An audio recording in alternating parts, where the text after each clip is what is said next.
Abraçar árvores é uma maneira de mostrar que você se preocupa com elas. 1, 2, 3, 4. Olá, pessoal! Bem-vindos a mais um Que Bicho é Esse? Eu sou a Miriam Perilli e o episódio de hoje é sobre um bicho lindo, carismático e eu acho que a gente pode dizer que ele é pouco conhecido também. O mico-leão da cara preta, Leotompithecus caissara.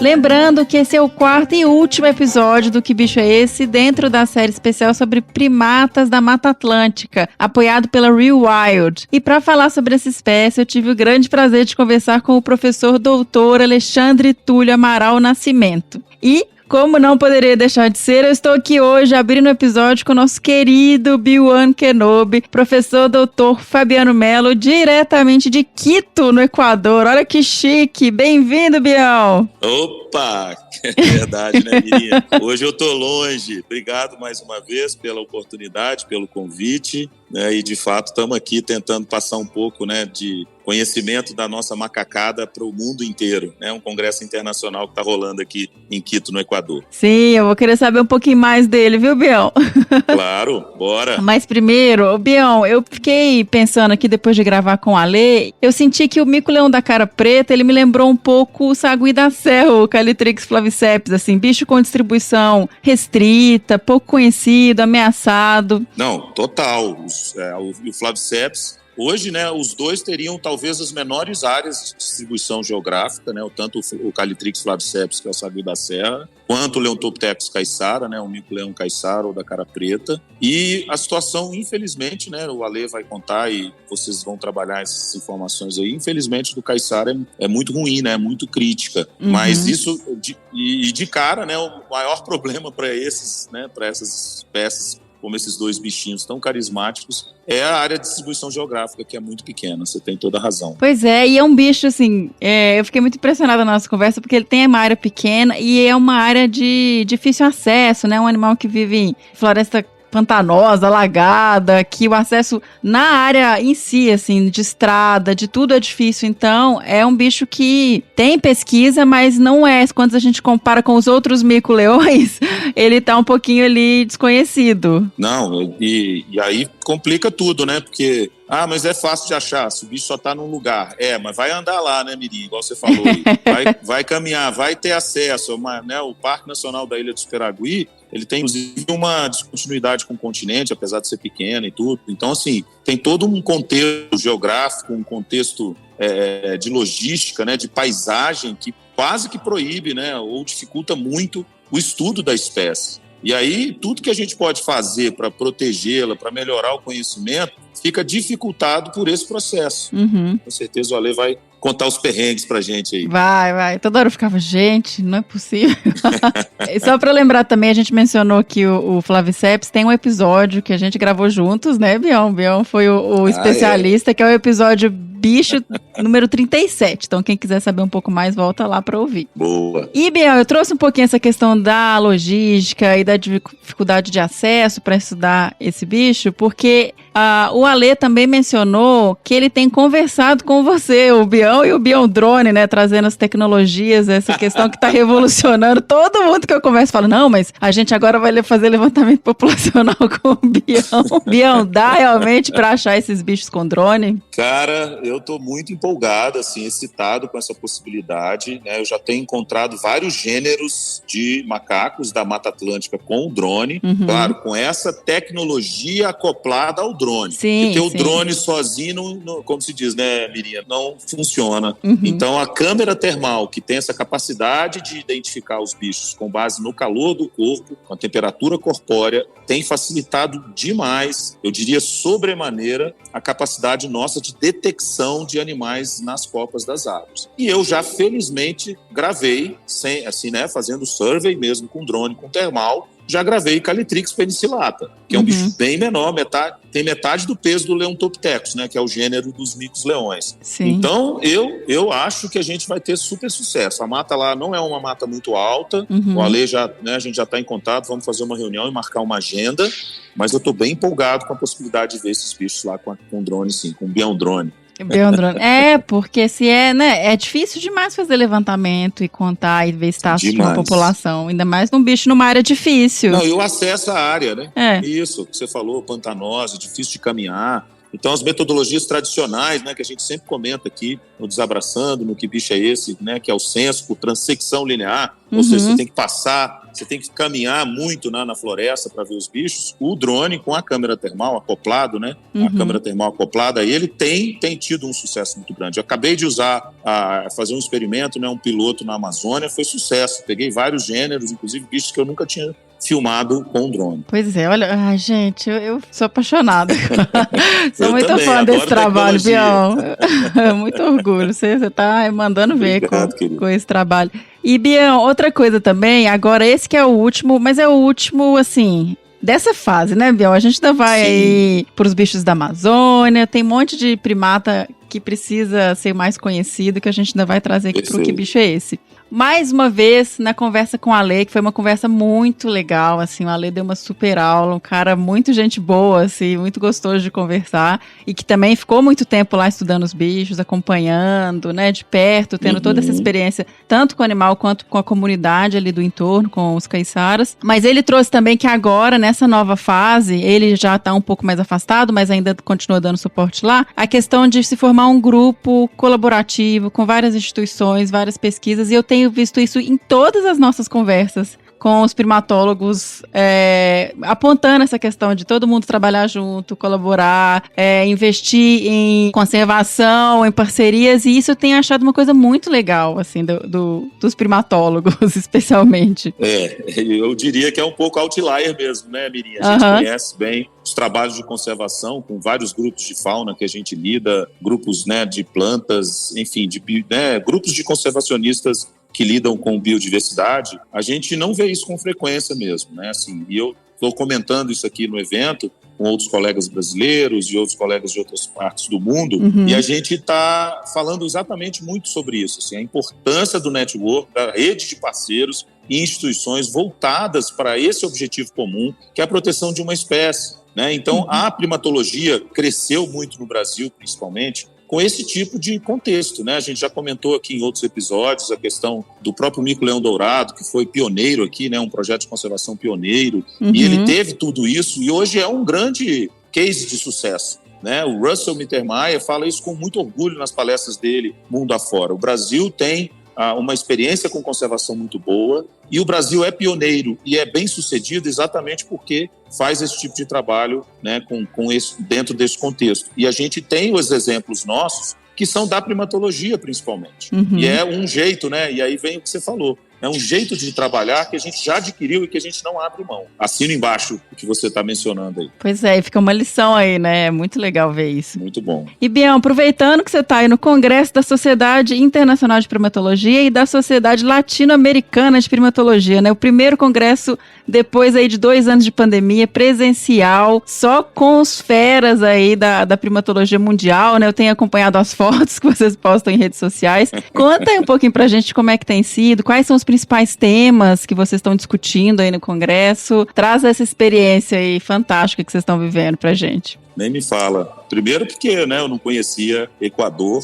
E Quito é uma cidade maravilhosa, muito interessante. O Fernando vai gostar disso. Eu estou numa altitude igual do Pico da Bandeira. Olha só. Então, tudo que a gente faz aqui é uma altitude parecida com o Pico da Bandeira. Ou seja, eu estou constantemente com essa falta de ar. E é terrível, viu, Mirinha? É o quê? Quase 3 mil? Quase 3 mil. Eu confesso que eu tô... Né, os primeiros dias foram bem dolorosos, assim, para me habituar, né? Eu senti muito o impacto da altitude. Mas é isso, né? Tem 1 ano e meio que esse congresso está sendo adiado. Ele era para ter ocorrido em 2020, né? E a gente já está em agosto de 2020, a gente já está em janeiro de 2022, mas beleza, deu certo, estamos com bem menos gente, tá, do que era de se esperar, até porque com essa nova, né, onda de Covid aí, muita gente desistiu de última hora, ou se adoeceu mesmo, né? Porque, ou deu positivo, né? Tá positivando a galera geral. Tá. Né? E assim, mas, pô, beleza, muito bem feito, uma estrutura. É um congresso internacional e que teve de coparceria a Sociedade Latino-Americana, né? Então tá muito legal, porque tem muita coisa da América do Sul, da América Latina em geral, mas da América do Sul. Tá tendo uma ênfase maior para os primatas, né, que a gente chama neotropicais, né, que são os macacos aqui do Novo Mundo. Mas, claro, né, tem gente de todos os lugares do planeta trazendo experiências desses outros macacos que existem mundo afora. Né?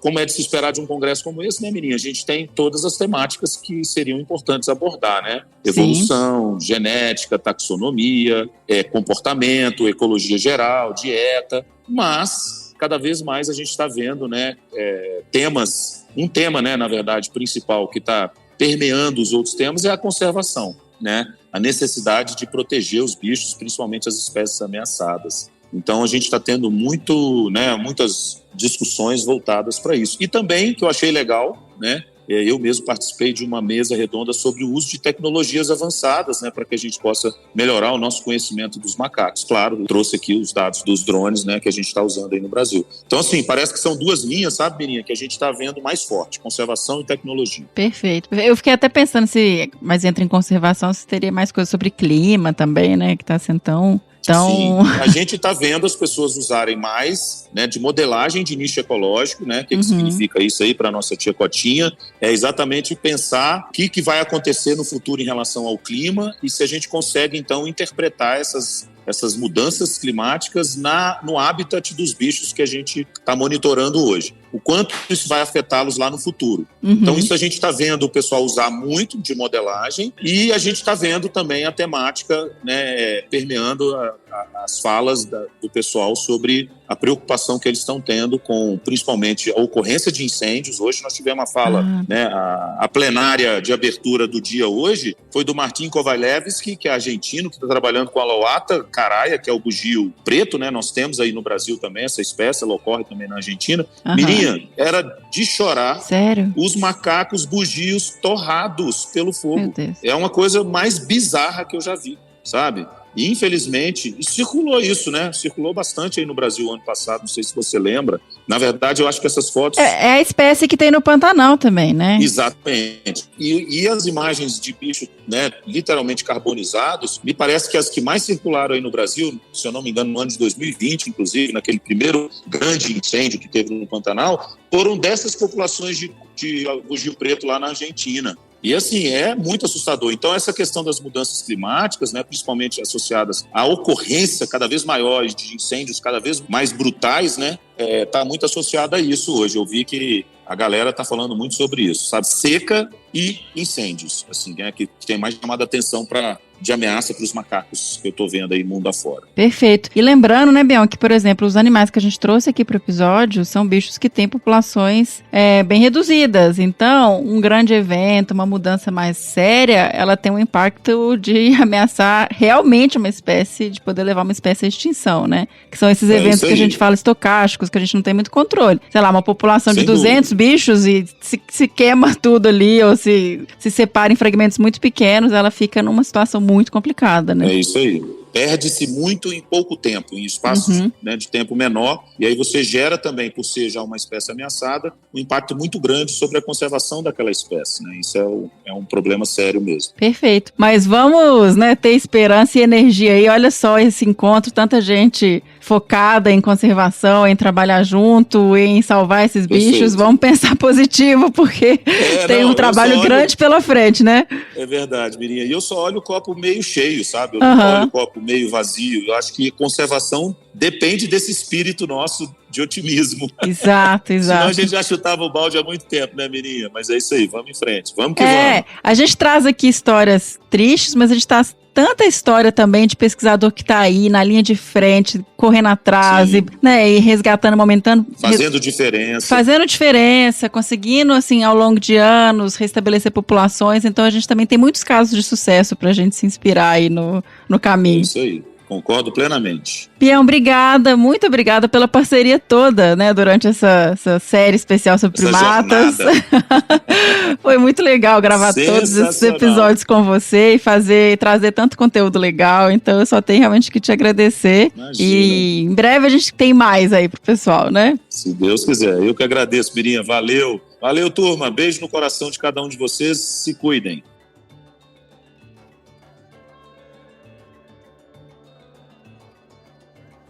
Pessoal, antes de apresentar o nosso convidado, eu queria contar para vocês que o Gabriel Vasques, que nos escreveu em vários episódios, mandou e-mail e acertou qual foi o bicho, e também a Caroline Figueiredo, nossa madrinha querida, que também está sempre nos escrevendo no Que Bicho é Esse, mandou e-mail também, acertou. Carol, brigadão vocês terem nos escrito, e eu pensei e vou fazer um compilado, sabe? Eu vou pegar todos os e-mails que a gente recebeu durante essa série especial de primatas ameaçados da Mata Atlântica e vou ler no próximo episódio. Dessa forma a gente consegue ter um pouquinho também da opinião de vocês, o que vocês acharam dos episódios. Então vai ter leitura na íntegra no próximo de todos os últimos e-mails, ok? Bom, vamos lá então. Eu tive o prazer e o privilégio de conversar com o professor doutor Alexandre Túlio Amaral Nascimento. O Ale, que é biólogo pela Universidade Federal de Viçosa, mestre em Ecologia Aplicada pela Universidade de São Paulo e doutor em Ecologia, Conservação e Manejo da Vida Silvestre pela Universidade Federal de Minas Gerais. O Ale foi pesquisador sênior do IP e coordenou por 10 anos o site do Ariri,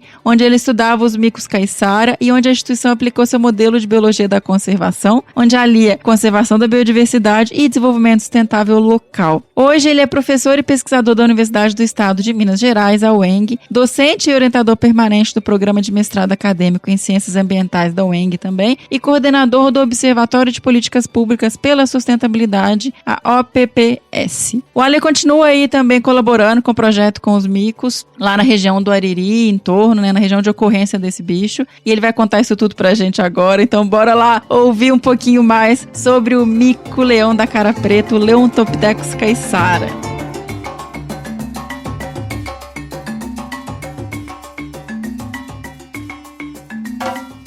Então, eu estou aqui hoje com o professor doutor Alexandre Túlio Amaral Nascimento, queridíssimo Ale. Ale, estou muito feliz de receber você aqui hoje, é uma honra enorme, você não imagina o quanto realmente eu e o Fernando ficamos felizes de você ter aceitado estar aqui hoje com a gente para falar um pouquinho sobre o mico-leão da cara preta. A alegria é toda minha, eu não tenho nem palavras, assim, eu sou um super fã do trabalho de vocês. E estar aqui podendo falar do mico caiçara é uma alegria sem tamanho, viu? Agradeço muito pelo convite. O Ale é amigo de longa data do Fernando, né, Ale? Tem muitas histórias juntos, o Fê tem um carinho enorme, enorme por você. E aí, quando a gente foi gravar o episódio sobre o mico, eu fui olhar, o Fê falou, Ale, claro. Eu fui olhar, o Ale fez TCC, mestrado, doutorado, né, Ale? Tem toda uma história de vida aí com o mico-leão, então a gente tá realmente animadíssimo para esse episódio. Ah, eu também.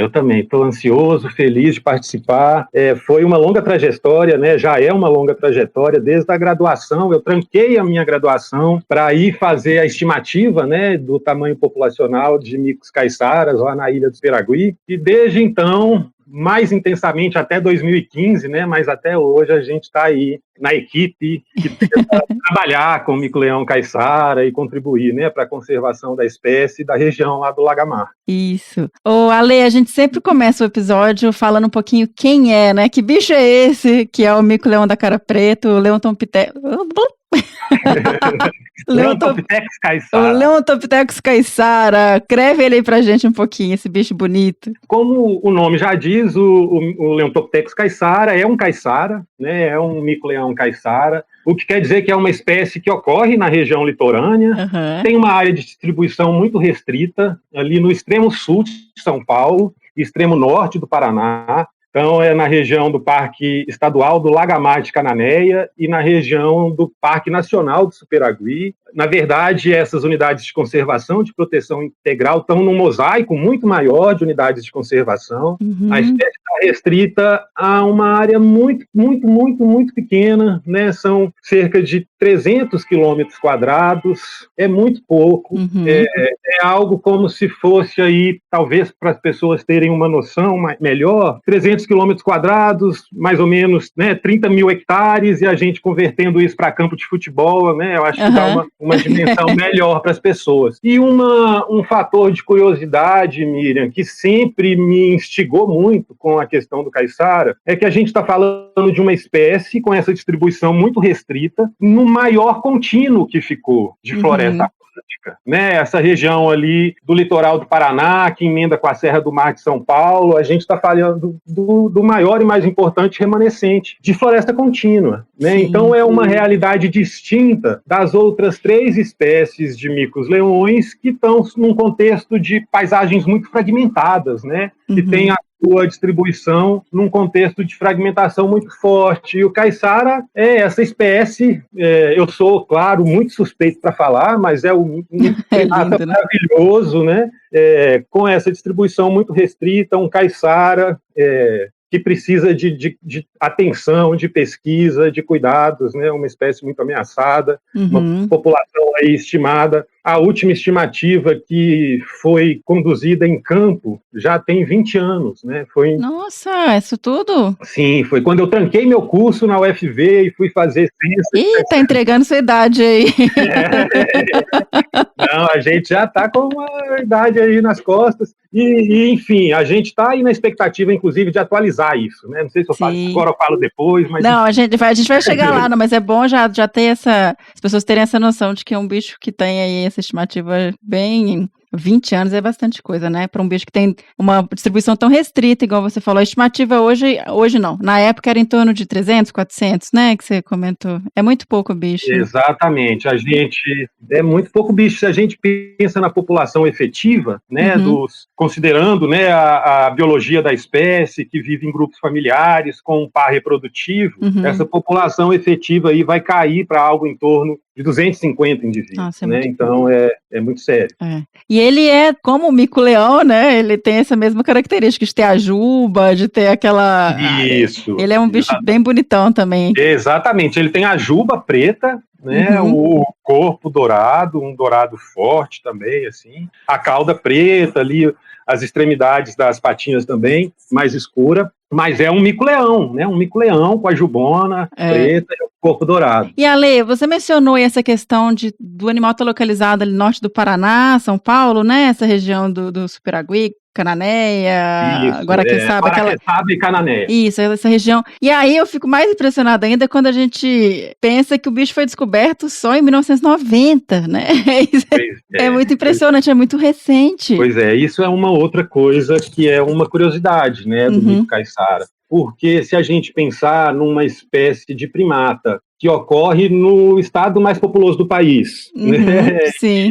Ali entre São Paulo e Paraná, e a gente saber, né, que essa espécie só foi descrita em 1990, é mais um indicador, né, da nossa incrível biodiversidade brasileira, né, e, enfim, a gente tem até hoje é muito recorrente, né, a descoberta de espécies na Amazônia ainda, enfim. Sim. Mas foi só em 1990.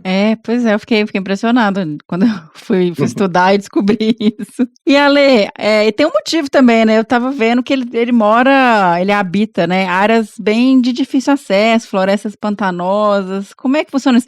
Eu fui uma vez, quando a gente estava fazendo um estudo de levantamento de onça pintada, fazendo entrevistas, eu fui fazer uma entrevista no Ariri. E eu lembro que foi difícil chegar. Foi bem difícil. A gente visitou uma comunidade que, sei lá, a gente ia andando na mata, numas trilhinhas, assim, horas e horas. Foi um negócio, assim, o acesso foi difícil, não é uma coisa muito fácil, né? Não é. Enfim, essa é uma das características, né, Mi? O mico-leão da cara preta, ele está na ilha do Superagui, que é uma ilha artificial, né? Até a década de 50 era uma península. Tá. A gente pode falar melhor disso quando a gente estiver falando das ameaças à espécie. E ela ocorre nessa porção do extremo sul do estado de São Paulo, ali na região litorânea, nessa região do Ariri, né? Então, o Ariri é uma vila que pertence ao município de Cananéia, a cidade de Cananéia, e é muito isolada, né? A gente percorre ali de Cananéia até a vila por uma estradinha de terra que, enfim, é ali os maiores perrengues de campo que a gente já passou, né? E é um rally mesmo, e eu acho que é um problema que tem fases em que há melhoras, tem fases em que piora, mas é uma região muito isolada, né? A comunidade do Ariri ali está a 2 horas de carro ou a 2 horas de barco de Cananéia, né? Então, de fato, tem esse fator do isolamento mesmo da região. Acho que contribui para ter sido descoberto tão tarde, né? E para todas as questões da espécie também. Sim, e é uma espécie que vive nessas florestas mais vive até em mangue, né? Qual que é o hábito aí do... Então, isso foi até uma das pesquisas que a gente trabalhou no meu mestrado. Olha então, só. Uma das curiosidades do mestrado era a gente entender mesmo, né? Por que a espécie tem essa distribuição tão restrita e entender também como que a espécie enxerga a floresta, como que ela seleciona a floresta. Inclusive, esse foi um trabalho muito, muito bonito, assim, o Fernando deve lembrar. A gente teve uma pesquisadora que trabalhou com a gente trabalhou junto, na verdade, desde o início, né? Nós fomos estagiários juntos no IP, assumimos a coordenação do programa juntos em 2002, e naquele momento ali, 2003, 2004, a gente criou um modelo conceitual do trabalho, né, que foi o que nos guiou até 2015, e isso era uma questão central, né, entender o porquê dessa distribuição tão restrita, entender como que a espécie seleciona o hábitat.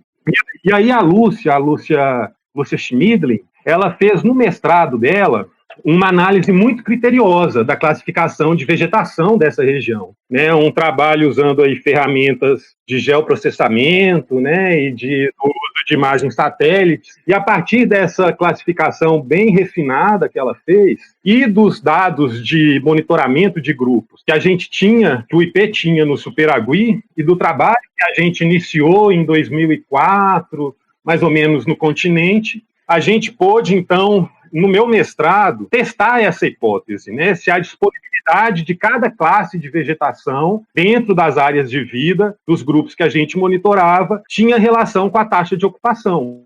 Então, a gente testou disponibilidade com intensidade de uso e a gente viu com muita clareza, né, nas nossas análises, que a espécie tem uma preferência por áreas de baixada, áreas alagadiças. Olha só. No continente, mais essas áreas de brejo, né? O que quer dizer que os bichos estão lá em cima no gás e a gente está lá embaixo atolando até onde dá. Ale, eu só tô pensando nisso. Falei, gente, mas como que acompanha o bicho num lugar desse? É muito desafiador, Vinícius. Uau. É muito desafiador. E lá no continente, uma preferência pelas florestas maduras, né, as restingas de transição. E já aqui nesse momento, desde o início, eu acho que é importante a gente dizer que todo esse trabalho de que vem, eu estou envolvido com a espécie desde 2000, né, todo esse trabalho tão perrengoso, digamos, ele só é possível, Mirinha, graças a 3 pessoas, que eu acho que bom que eu lembrei disso no início da nossa conversa, que é o Natanael Neves da Graça, meu primeiro assistente de campo, hoje aposentado, um morador, um caiçara do Ariri, da Ilha do Superagui, mora lá no Superagui. O Luiz Constantino, que é um morador do Ariri. O Nata começou a trabalhar comigo ali em 2000, quando eu fui fazer o censo, né, na Ilha do Superagui. O Luiz entrou no projeto em 2004, junto com o Toninho, que também é do Ariri, né? Então, é muito importante a gente dizer de antemão, né, que todas as pesquisas, tudo que foi feito, só foi possível graças à força e à dedicação dessas 3 figuras, né? O Nata é um pai para mim, o Luiz é um guardião, o Luiz é o guardião do Mico-Leão de Cara Preta. Olha né? só. O Luiz, ele é claramente essa figura que tem orgulho do trabalho, orgulho da espécie, e é um cara que se comunica muito bem, um cara muito querido lá na comunidade, e um exímio assistente de campo, assim, né?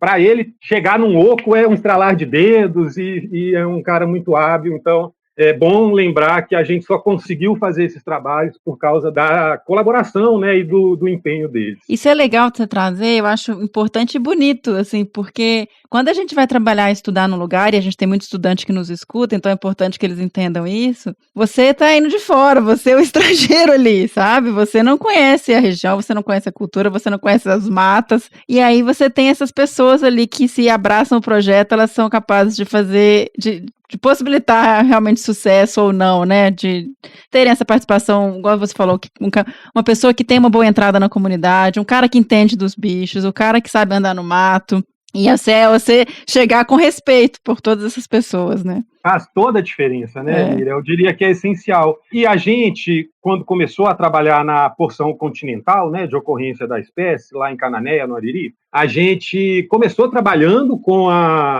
na busca, né, pelos grupos na região, que é um trabalho muito difícil e que demanda muito empenho, mas a gente já tinha uma clareza também desse modelo conceitual que a gente tinha criado para o projeto de pesquisas no IP, né, pela espécie, que isso envolveria a comunidade, isso envolveria muito a perspectiva de um programa integrado, né, de conservação de espécies, mas também de sustentabilidade daquelas comunidades, né, de bem viver dessas comunidades. E aí, no começo, a gente começou a ir para o Ariri, Miriam, e ficava aquela lida de trabalhar com primata, né? Então, a gente vai para o campo muito cedo, antes de clarear, e fica o dia inteiro no campo, ali naquele atoleiro, tentando, no começo, né, visualizar os animais, visualizar um grupo, para aí, então, habituá-lo para que a nossa presença não interfira, né, na amostragem dos aspectos ecológicos que a gente quer trabalhar. E isso é um longo processo, né? E as pessoas do Ariri, sei lá, uma vila aí, esse número não é preciso, mas eu vou chutar aqui algo como 80 famílias, algo do tipo, eles ficavam muito curiosos, né? Mas, tipo, por que esse cara, um mineiro, como que ele veio achar aqui para estudar esse bicho e fica esse pessoal, a Lúcia, né, na época, como que esse pessoal fica o dia inteiro no campo, e o Ariri, o Toninho, enfim. E a gente via que existia muito essa curiosidade das pessoas, né? E aí, na época, foi até o Luiz que teve essa ideia genial, assim, né? Falou, olha, vamos tirar um monte de foto, vamos sair quando a gente estiver andando pela vila aí, vamos ter o albinho, a tiracolo, e aí a gente, na hora que alguém perguntar, a gente saca do bolso e começa a contar o que a gente faz, né? Perfeito. E aí foi esse o primeiro passo também para um longo trabalho, né? Digamos assim, de envolvimento da comunidade. Naquela época, lá ainda não era um parque estadual, né? Então havia um mosaico que era chamado de mosaico Jacupiranga, mas, enfim, não era efetivado, né? No decorrer desse processo, o parque estadual do Lagamar de Cananéia, né? E, enfim, um mosaico de, se não me engano, 13 unidades de conservação ali na região foi instituído, e eu acho que isso contribuiu muito para todo esse processo, né, de conservação ali daquela região. Perfeito. E aí agora eu fiquei até curiosa com essa questão de vocês chegaram, então conseguiram habituar os bichos mesmo nesse hábito aí difícil, um mico, que é um bicho que eu fico imaginando, porque eles são muito rápidos, né?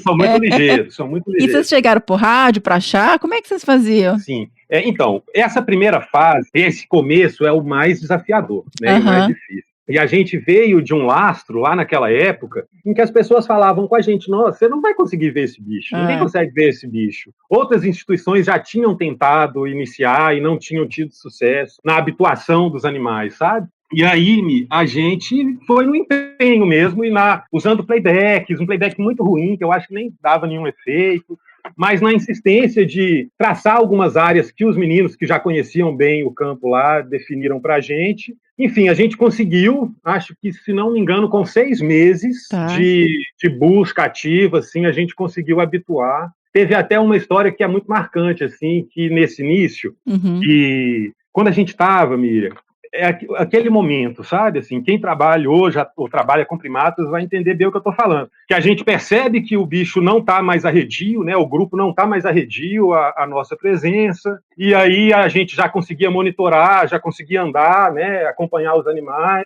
Deve ser uma alegria, né? Isso. Nossa, é uma conquista, né? E aí aquele grande dia em que o grupo dorme num oco seguro para todo mundo, né? Porque as capturas eram feitas nos ocos, em que os animais dormiam, como sítio de pernoite, e ali, um belo dia, um oco seguro para todo mundo, para nós, para a captura, para os animais, enfim. Porém, quando chega no dia seguinte, a gente tinha um animal ausente do grupo, né? Muito provavelmente uma predação. Mas, enfim, e aí quando a gente chegou no outro dia e viu que tinha tido esse evento, né, da ausência de um animal do grupo, o grupo muda o comportamento, enfim, a gente não conseguiu fazer a captura, os bichos já não estavam no oco, e foi mais alguns dias, né, acho que foi só aí na ida de campo do outro mês que a gente conseguiu capturar. E aí, a partir do primeiro grupo, com rádio colar, fica mais fácil da gente identificar outros grupos, né, que a gente possa trabalhar também.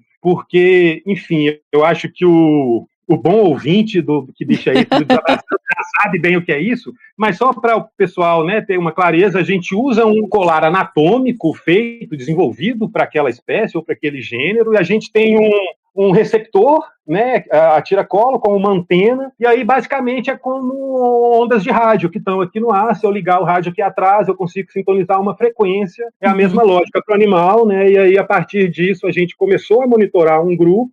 A gente chegou a ter 3, 4 grupos monitorados, né, ao longo, aí considerando entre 2004 a 2015, né, em alguns momentos. Mas o mais desafiador de tudo é esse início, né, de identificar o primeiro grupo, conseguir capturar, conseguir colocar o rádio colar e aí ter um trabalho mais sistemático. Exato, conseguir ter um pouquinho mais de ser mais sistemático mesmo. E como e me conta como é a composição social dos bichos? Você falou aí dos grupos, como é que eles são compostos? Mira, os grupos, eles têm geralmente um casal reprodutivo, né, a gente costuma chamar de casal alfa, e aí tem os filhotes de diferentes gerações, né? Geralmente, os animais têm gêmeos, né, a cada gestação. No caiçara, a gente viu várias vezes também o nascimento de um filhote só. Enfim, tem uma dinâmica, mas eu acho que aí, na média, geralmente são 2 filhotes. E aí a gente tem num grupo, acho que filhotes aí de 2 até 3 gerações diferentes. Então, eu diria que uma média de tamanho de grupo é algo aí com 5, 6 indivíduos. A gente já chegou a monitorar grupos que tinham 11 indivíduos, enfim, mas já era um grupo que estava naquele momento ali de pessoal louco para dispersar os jovens, formar seus casais e, digamos assim, seguir a história independente do grupo parental, né? Mas é mais ou menos isso. A gente tem uma média de 6 indivíduos em cada grupo familiar, com um par reprodutivo. E aí uma outra curiosidade da espécie, em áreas de vida gigantes, em áreas de vida muito grandes, sabe? Gente, mas aí é uma distribuição numa área pequena e eles têm área de vida grande. Exatamente. A gente chegou a ver área de vida, Miriam, utilizando aí, enfim, métodos que são clássicos para estimar área de vida em primatas, né? Kernel, polígono convexo mínimo, enfim, algo como 300 hectares a gente chegou a ver, né? Isso varia. Você devia estar muito sarado ali fazendo esse trabalho. Porque... Nossa, não pergunta Fernando. Teve uma época que eu emagreci muito, inclusive, quando eu fui fazer o estágio. Foi uma doideira. Tá doido?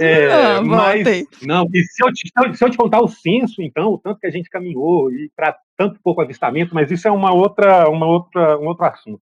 Mas as áreas de vida são muito grandes, e isso foi uma questão que sempre me deu muita curiosidade também, sabe?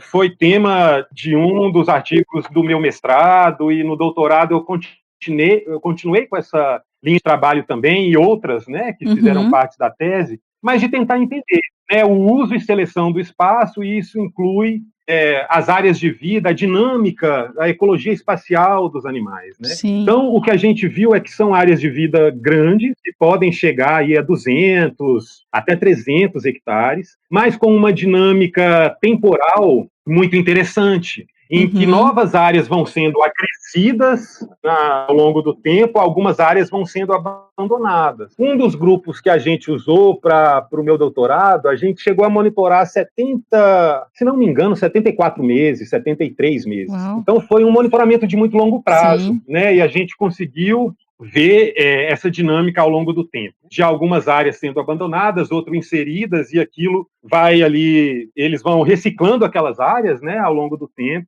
E também quando a gente estudou a dispersão e a formação de novos grupos, a gente viu com muita clareza essa tendência de que os grupos recém-formados buscam estabelecer suas áreas próximas aos grupos parentais, dentro dessas áreas gigantes, e o grupo parental ele vai se moldando ali, chega mais para um canto, para o outro, e passa a incorporar novas áreas. Então foram dados bem interessantes assim que a gente conseguiu obter. Uma outra questão muito interessante, eu fico tentando puxar das memórias aqui, né, as coisas que me parecem mais interessantes. A gente percebeu também uma grande sobreposição de áreas de uso entre grupos vizinhos.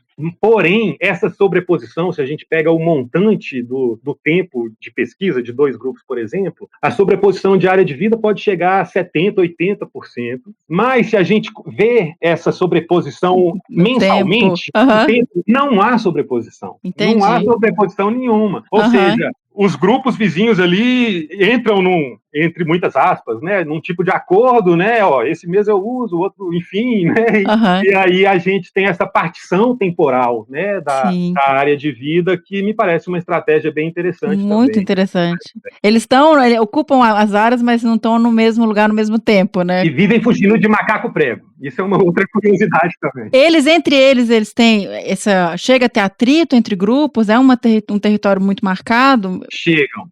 Tá. E se houver encontro presencial, e eles acontecem, né, é natural que aconteça, eu entendo muito que até pela dinâmica dos jovens do grupo, né, para que os jovens do grupo possam se ligar em quem são os grupos vizinhos, né, animais que também estão em idade de dispersar e formar os seus grupos familiares. Então, os encontros de grupos vizinhos acontecem e são momentos de interações agonísticas mesmo.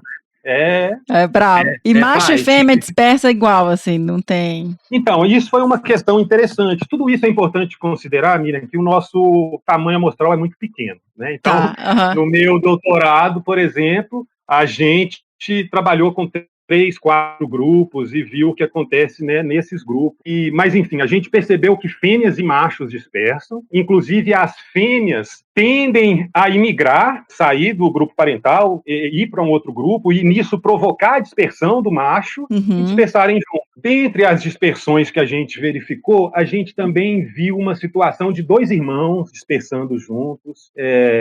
E aí esses irmãos que dispersaram juntos, a fêmea formou um par, o irmão só saiu do grupo que se formou depois que ela teve a primeira cria, né? Que é uma... Enfim, isso é algo nato de Callitrichidius, né? Que tem essa questão dos grupos familiares colaborarem no cuidado parental ali, mas dos filhotes dos pais, né? Nesse caso, a gente viu uma dispersão de irmãos. Olha, mas a gente viu dispersão de macho e fêmea, e eu me arrisco a dizer que a fêmea chegando num grupo que é novo para ela e provocando a dispersão do macho daquele grupo, de um macho jovem daquele grupo. Entendi. Um outro fator também, Miriam, é que, lembrando, né, dessa fase, desse estudo, também houve uma clara impressão de que a dispersão está muito relacionada a oportunidades de acasalamento.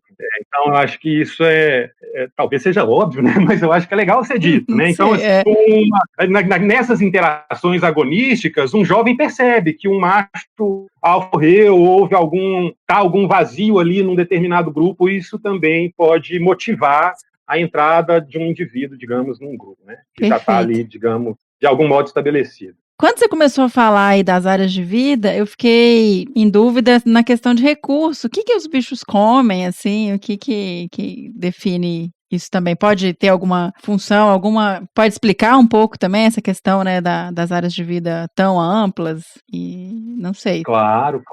Então, tentando falar um pouco de dieta, né, e do que os animais comem.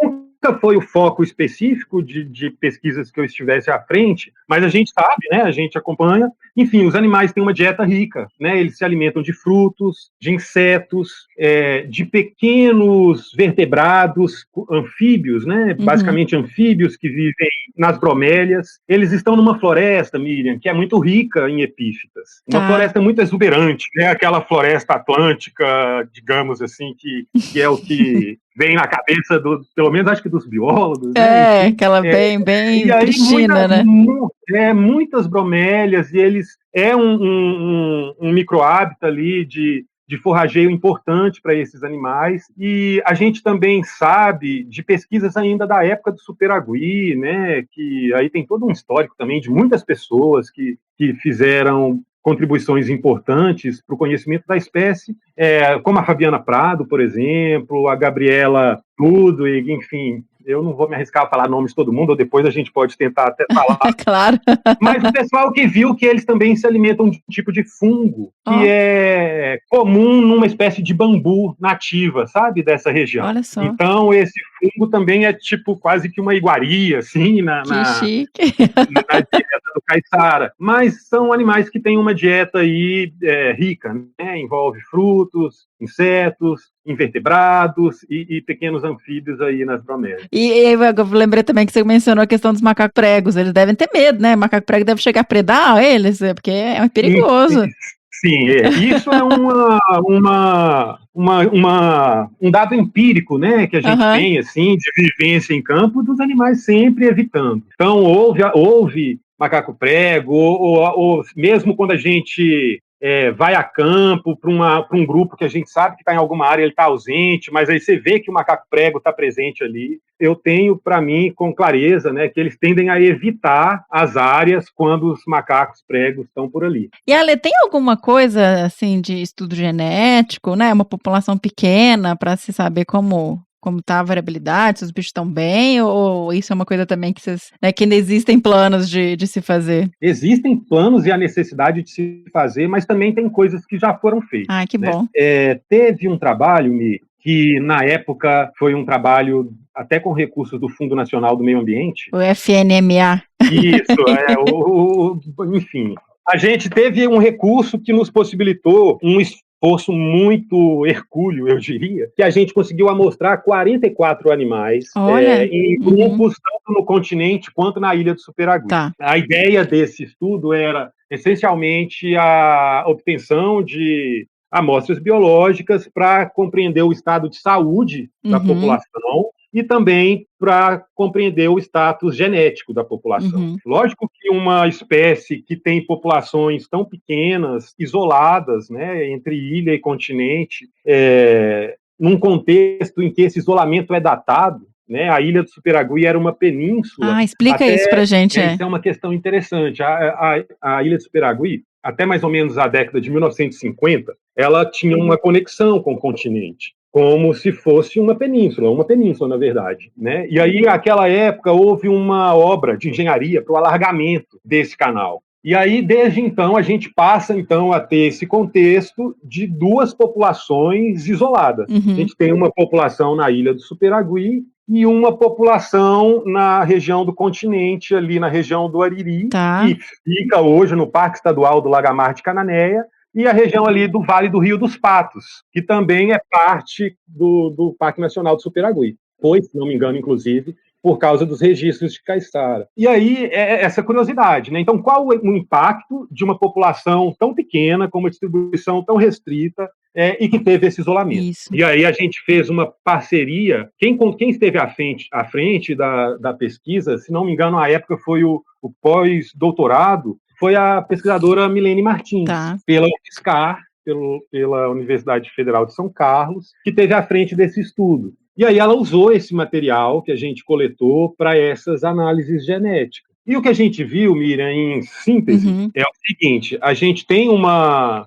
população pequena, mas que até aquele momento, né, não havia tido nenhum problema de endocruzamento ou de perda de variabilidade genética por endogamia, né, e processos que são característicos de populações pequenas. Né? Ela viu que há uma diversidade genética baixa, né, que a espécie já havia passado por um gargalo evolutivo, ou seja, já havia acontecido, né, em populações maiores, provavelmente numa distribuição maior, e que apesar de não haver uma diversidade genética, talvez, aí, ao que se esperava, comparando com outros calitriquídeos, pelo menos não havia perda de variabilidade por endocruzamento. Tá. O que quer dizer que a ecologia da espécie, né, a forma como a espécie utiliza o espaço e se mantém, vinha sendo capaz de manter de alguma forma, a saúde genética da espécie, né, na medida do possível, digamos. Mas volto a dizer, essas informações são antigas, esses dados foram obtidos já também há quase, isso foi 2005, né, então a gente já está falando aí de 15, 16 anos, e a gente está na expectativa de que essas análises sejam atualizadas, né? E, enfim. Isso é legal, porque é isso, vocês estão vendo essa população que passou por esse processo de ficar isolada mesmo, então e, tipo, monitorando, né, como vai ser o futuro agora da espécie, né, como está sendo a questão genética e de variabilidade para a espécie. Exatamente. E aí, eu queria entender até mais sobre isso, porque tem essa questão do isolamento, então eu imagino que uma das principais ameaças para a espécie seja perda de hábitat, né, ficar ali numa área restrita, e quais são as outras ameaças, assim, que vocês encontraram na região? Tá, e o isolamento, né, duas populações pequenas isoladas entre ilha e continente. A gente tem a questão da perda de hábitat, né, ainda que, como eu tenha dito aqui em algum momento, a gente está falando de um cenário de floresta contínua, mas há uma perda de hábitat, eu acho que há uma pressão que possa estar crescente nesses tempos de que há algum sinal verde de ilegalidades, né, nas nossas áreas protegidas. E sempre que fala de região mais litorânea, ainda mais que é tão bonito lá, eu sempre penso, sei lá, se não tem especulação imobiliária, turismo, sabe? O povo entrando. É o ponto que eu ia colocar. Porque lá é muito bonito, né? É um paraíso. Quem conhece sabe do que eu estou dizendo. A especulação imobiliária é uma questão muito séria. Tá. Apesar da gente estar falando de unidades de conservação, sempre foi um problema, e eu acho que ele é uma questão muito crescente. E mais recentemente, Miriam, a gente teve um episódio que nos preocupou muito e que deixou um sinal muito claro do quanto a estocasticidade climática e ambiental pode repercutir negativamente numa população tão pequena. Eu estou querendo dizer do final de 2018, quando, se não me engano, dezembro já de 2018, quando a gente teve um evento climático extremo na região. Eu tive lá depois para ver com os próprios olhos e fiquei muito impressionado. O evento foi em dezembro mesmo e destruiu o milho. Ai, meu Deus. Assim, colocou no chão quase 2.700 hectares de floresta. E basicamente a área em que a gente trabalhou durante todos aqueles anos lá à frente dos projetos do IP. Os climatologistas chamam de microexplosão ou um tornado, enfim, e a gente calcula que esse extremo climático ali naquela floresta tenha prejudicado pelo menos 7 grupos, a área de 7 grupos de micos-leões que a gente conhecia, né, que a gente sabia que estavam por ali. Então, a emergência climática é uma outra ameaça crescente, preocupante, né? Lembrando que a gente está falando de uma espécie litorânea, né? Um caiçara do litoral, inclusive com uma boa parte da população conhecida numa ilha, né? Que também está sujeita a todas as questões aí de emergência climática e aumento do nível do mar e a dinâmica das populações humanas, né? Nessas florestas, nessas regiões. A gente não pode se esquecer que debaixo da floresta vive gente que a gente está tentando há muito tempo e que são, na verdade, os grandes guardiões do lugar, os grandes guardiões da floresta, os guardiões do caiçara, e que eu acho que as pessoas que estão ali, que conhecem a espécie, o trabalho, têm muito orgulho da espécie, sabe? E acho que tem uma consciência desses problemas todos. Eu estou falando muito especialmente da emergência climática, que eu acho que é algo que está apontando ali como uma preocupação muito atual, né? A gente está ali na região desde 2000 e os antigos, as pessoas mais antigas de lá também nunca viram, né, um evento tão detonador, assim, digamos. Mas o que aconteceu, assim? Foi, tipo, derrubou tudo? Tudo.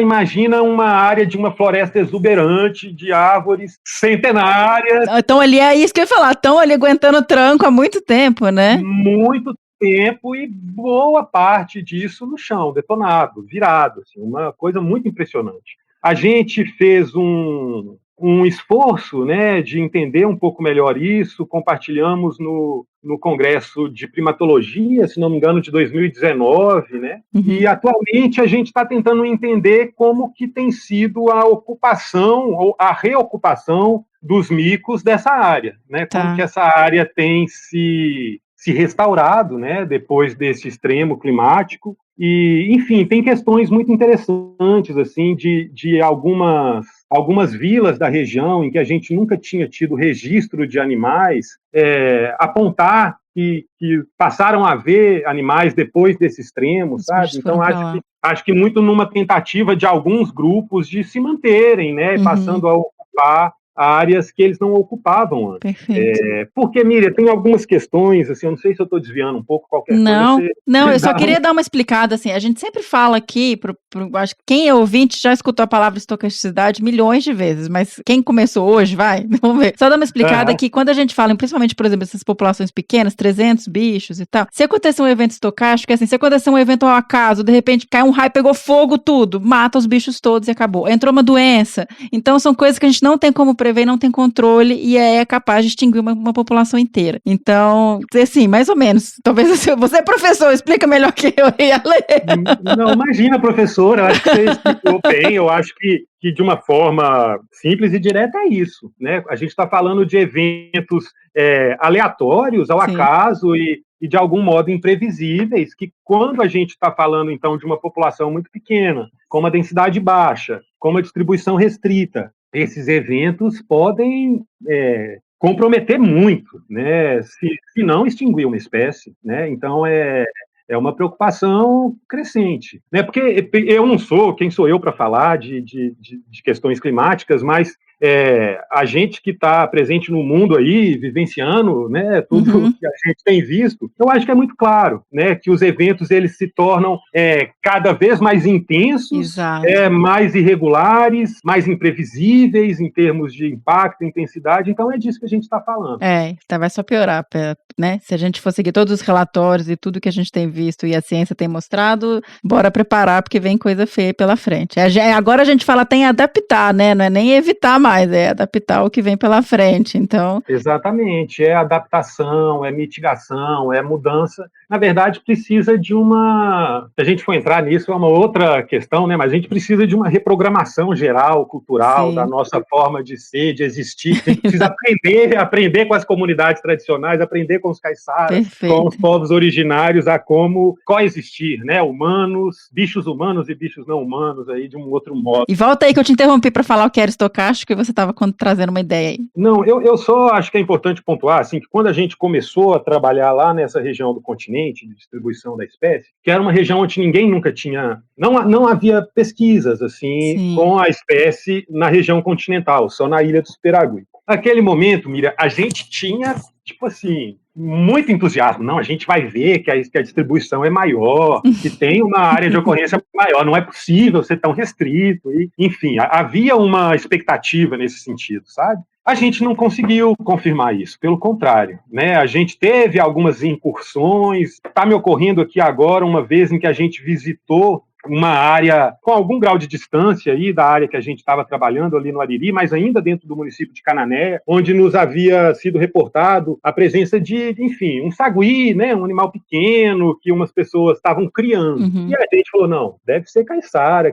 o mico, né, caiçara, que o pessoal está, às vezes, atraindo para perto ali da casa e tudo mais. E aí, quando a gente foi lá, a gente viu que era um calitrix jaco, se não me engano. Né? E aí a gente foi e falou, nossa, foi muito bom ter vindo e conversar. A gente conversou com as pessoas e eu tive a impressão de que foi uma conversa bem ouvida e foi uma troca muito positiva de explicar para aquelas pessoas que isso poderia vir a se tornar uma nova ameaça para a espécie, né? Assim como para o mico-leão dourado, né? Para o Leoptex rosalia, em que a presença de uma espécie invasora, uma espécie exótica, potencialmente invasora, possa se tornar uma competidora, né, por recursos com o mico caiçara e ser mais uma pressão de ameaça, né, mais um fator de desestabilidade, né, da população.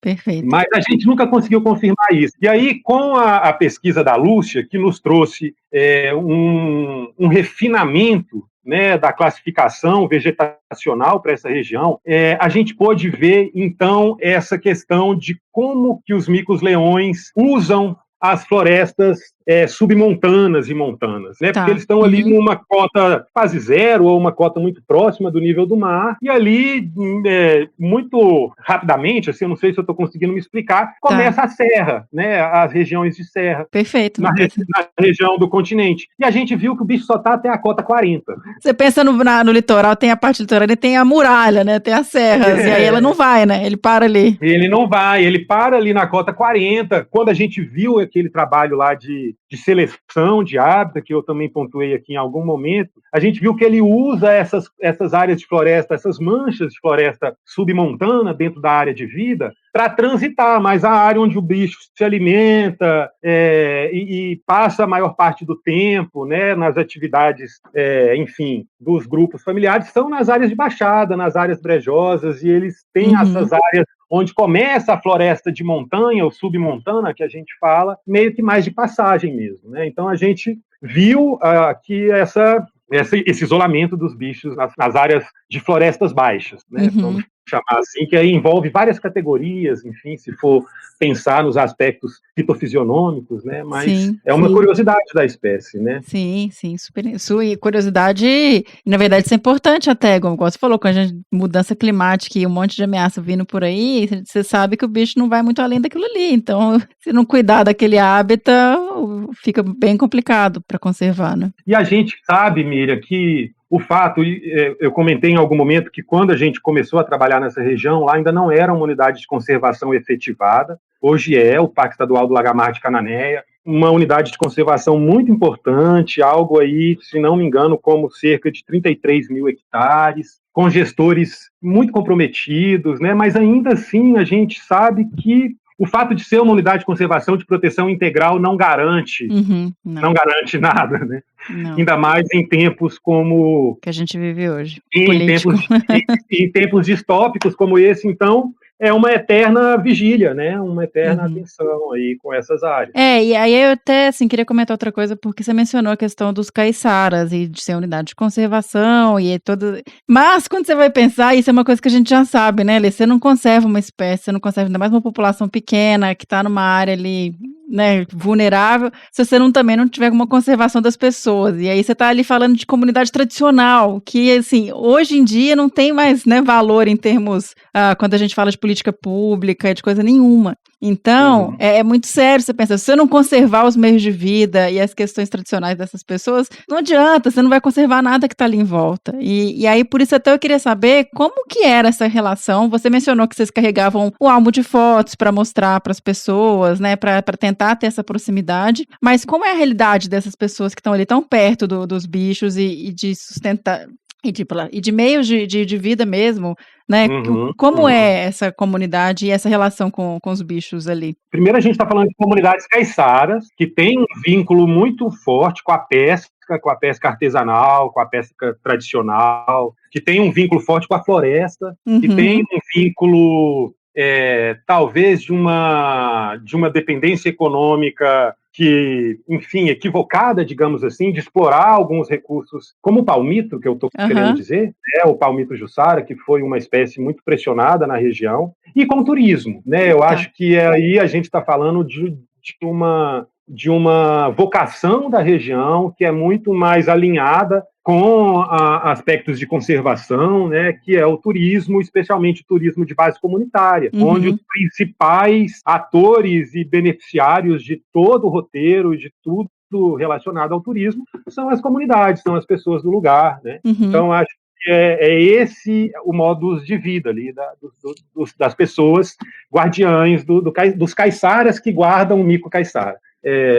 Esse é um ponto. Quando a gente começou, Miriam, a trabalhar na região do continente, lá do Ariri de Cananéia, a gente sabia que a gente queria envolver os aspectos ali sociais, né, socioeconômicos, enfim, das pressões da região Então a gente já começou naquele modelo conceitual que a gente criou lá em 2004, sabendo que esse trabalho de envolvimento comunitário, né, e que a questão de conservação do mico é uma questão socioambiental, né, não é uma questão ambiental. E o IP tinha já uma estratégia que eu acompanhei acontecendo lá na região do Pontal do Paranapanema, onde ocorre a espécie irmã do mico caiçara, que é o mico-leão preto, o Leontopithecus crisopibus, com os eventos das econegociações. Tá. Então, eu vou tentar explicar melhor, mas a gente, desde o início, sabia, então, que a gente queria tentar colocar os diversos atores e interesses ali para tentar nivelar em coisas que eram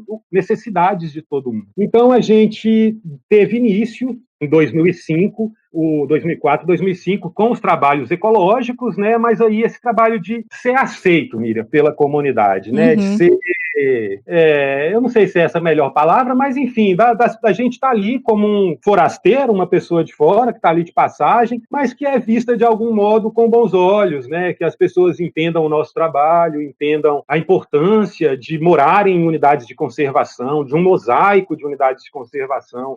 O caiçara é só uma espécie, porque é uma região de muitos endemismos, né? Talvez uma outra espécie emblemática da região seja o papagaio de cara roxa. Né? Sim, então, é uma área de muitos endemismos. O mico caiçara é símbolo do Parque Nacional do Superagui, é símbolo, depois, quando foi criado em 2007, do Parque Estadual do Lagamar, é um símbolo dessa região. Então, enfim, sempre teve esse aspecto. E aí a gente começou a identificar quem eram as lideranças da região. Né, as lideranças dos diversos segmentos. Então, as lideranças religiosas, eu até falando isso me lembro de momentos, algumas vezes, em que a gente ia visitar comunidades vizinhas, e eram trilhas, né, que iam de Cananéia para Guaraqueçaba, né, que são municípios vizinhos na porção continental, do Ariri para Santa Maria, enfim, onde a gente ia ali com 4, 5 pastores, né? Porque, enfim, a gente identificava pessoas que estavam abertas para nosso trabalho e que estavam dispostas também a nos apresentar o contexto, digamos assim, político, né, da região. E aí a gente foi identificando, então, as lideranças do palmito, as lideranças do turismo, as lideranças religiosas, as lideranças escolares, as agências do município de Cananéia, que apesar de geograficamente próximo e Ariri está dentro de Cananéia, existe essa distância de uma estrada de tão difícil acesso, e que eram distante do lugar, né? A gente está falando de uma vila onde as questões básicas de infraestrutura, de responsabilidade pública, não estão presentes. Tem um condomínio na região, nessa vila também, que é um condomínio, como é uma muralha com casas enormes, enfim, uma realidade muito distinta, mas é presença marcante nesse território. Então, enfim, a gente foi se planejando para esse momento da econegociação, que foi acontecer só em abril de 2009, a primeira econegociação. Depois a gente teve uma segunda em 2013, né? Enfim, 5 anos depois. Mas essa primeira econegociação de 2009, a gente identificou um profissional, 2 profissionais, na verdade, que trabalham com mediação de conflitos. Eles trabalharam com a gente no planejamento daquele workshop da econegociação, onde a gente passou, então, 2 dias numa experiência que até então era inédita para esse pessoal. Né? Eles nunca tinham passado nunca tinham tido uma oportunidade de estar num espaço ali. O evento era aberto para todo mundo, mas a gente identificou com um botãozinho as pessoas que a gente tinha feito um convite formal antes e que a gente gostaria que se comprometesse a participar durante os 2 dias dessa dinâmica. E inclusive, nesse primeiro momento de 2009, foi um momento muito marcante para mim, Miriam, porque no começo da econegociação, de manhã, a sensação era tipo, tirei a pedra no vespeiro, e agora, né? Porque como é que dá para fugir, né? Porque eram interesses muito distintos, né? Eram palmiteiros, eram os gestores das unidades de conservação, secretários de educação, de saúde, representantes da prefeitura, jovens, enfim, todos os atores, né, daquele contexto. numa provocação que eles nunca tinham tido. No começo foi um momento de muita tensão. Eu lembro quando a gente foi para o almoço ali no final da primeira manhã, eu muito tenso, o pessoal do IP todo que estava lá com a gente. E aí eu não esqueço, eu tenho um problema com o nome, sabe? Eu não estou conseguindo lembrar o nome do mediador, mas eu tô com a cara dele na cabeça. Tranquilo.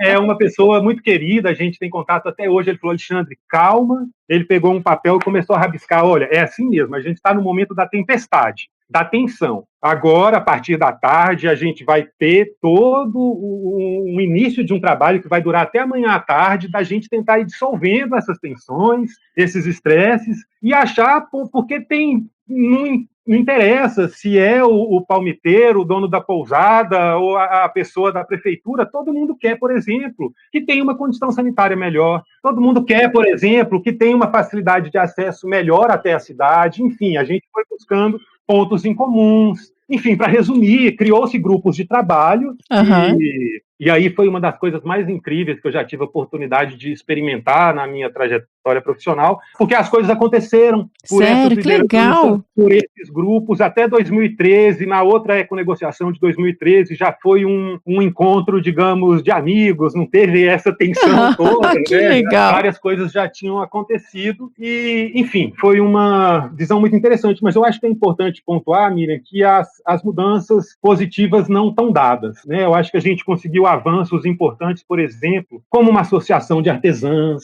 né, de saberes muito locais, de artes de pesca, de artes exaltando a fauna da região. A gente teve a colaboração da Rosângela Marques, que é uma artista plástica e advogada, uma amiga querida que trabalhou com a gente muitos anos. Muitas coisas aconteceram, mas as coisas não estão dadas, né, Miriam? É sempre um espaço de conquista, né? A gente teve uma saída da região planejada em 2015, fechou com um trabalho de turismo de base comunitária, coordenada por um grande amigo, Gustavo Toledo, turismólogo, um cara super, para mim, uma referência muito importante em turismo de base comunitária e também turismo ecológico, enfim. Mas foi um momento em que a gente, planejadamente, junto com a comunidade, desde 2013, olha... Ai, que bom!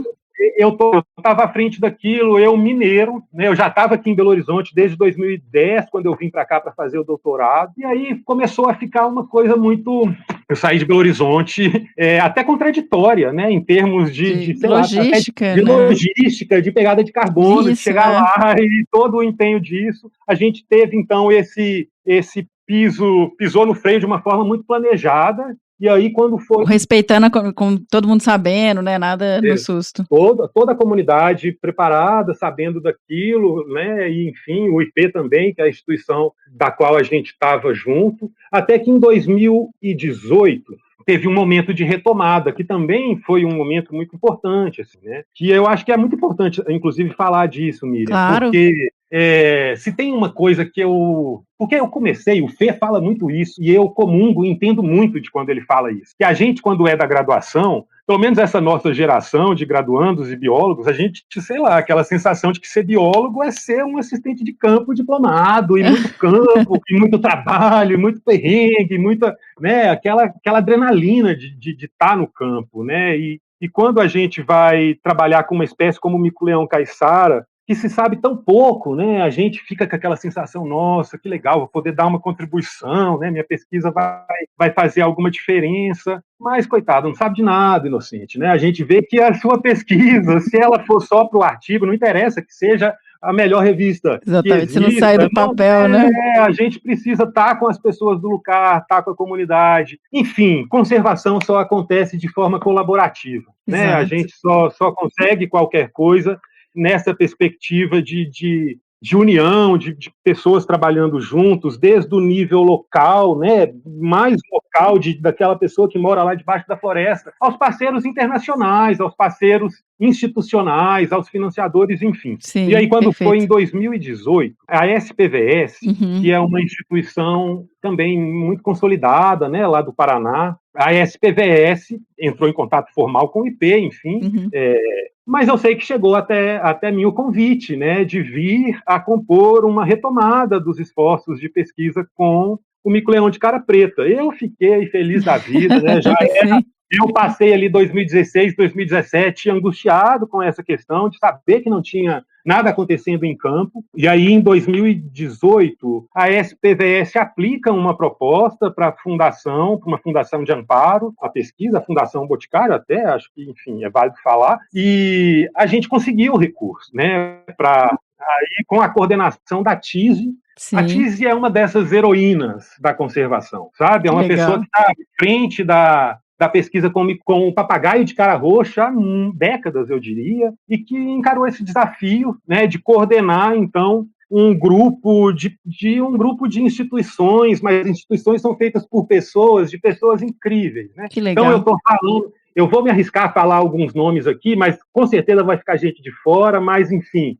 Perdoem, gente, vai. Perdoem, mas olha, pessoas do governo do Estado de São Paulo, né, da Secretaria de Meio Ambiente do Estado de São Paulo, do Departamento de Fauna, como a Thaís Guimarães, Dilmar Oliveira, que foram pessoas muito importantes nessa retomada, a Mônica, do CPBio, né, do Centro de Proteção de Primatas, do ICMBio, que é uma coisa que vocês já contaram nesse especial de primatas. Sim. A gente tem o privilégio de ter uma organização como a CPB, a Mara, do Zoológico de São Paulo, a Marina Bueno, que é uma pesquisadora de saúde pública da Fiocruz. E esse momento de retomada, Miriam, também, isso é uma coisa que eu tinha esquecido de comentar, ele foi muito...